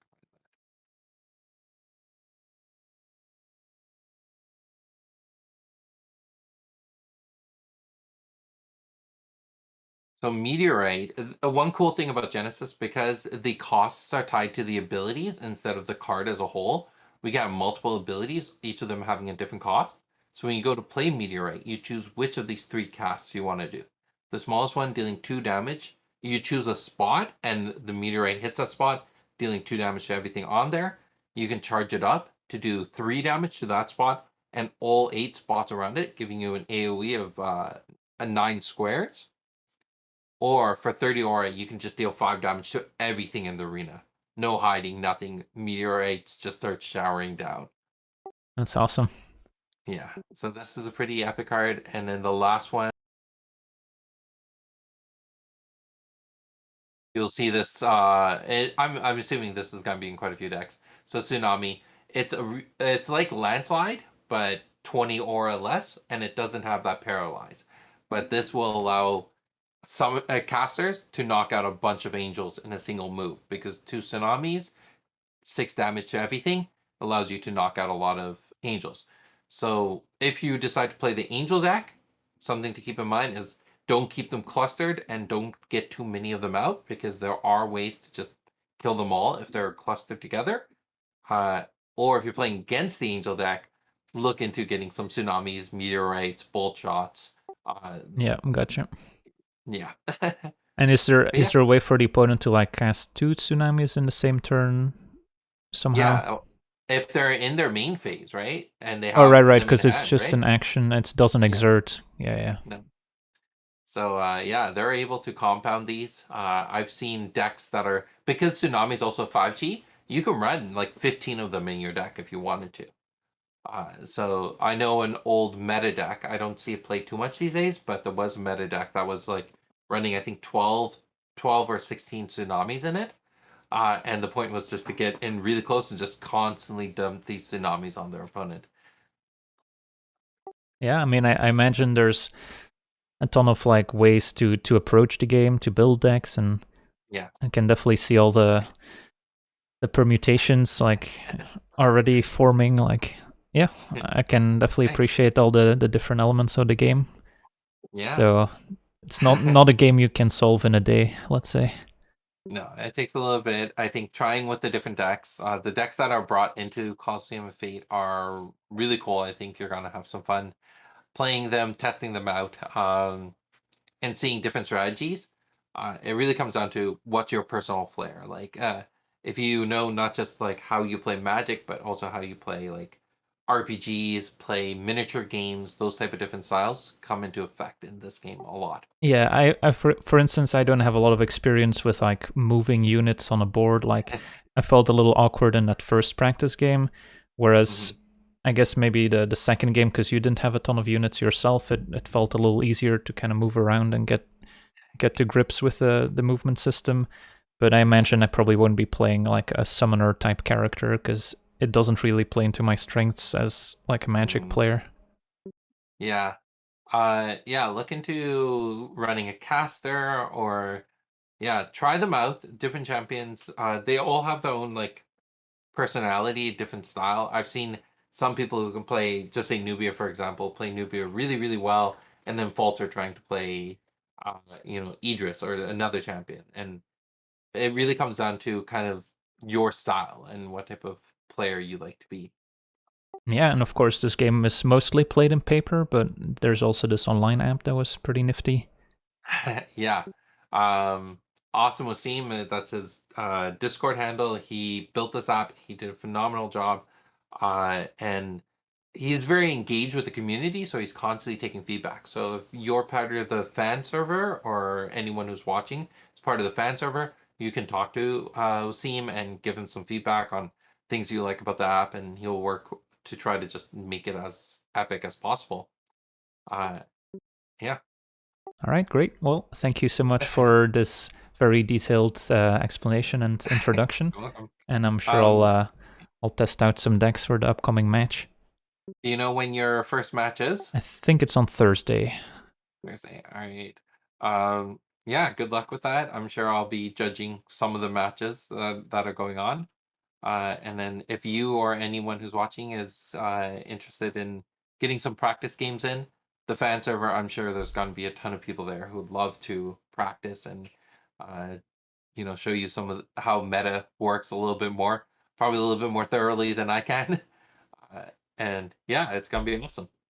All right, great. Thanks again. All right, And thank you. guess I'll be signing out here. All right, bye. Bye bye.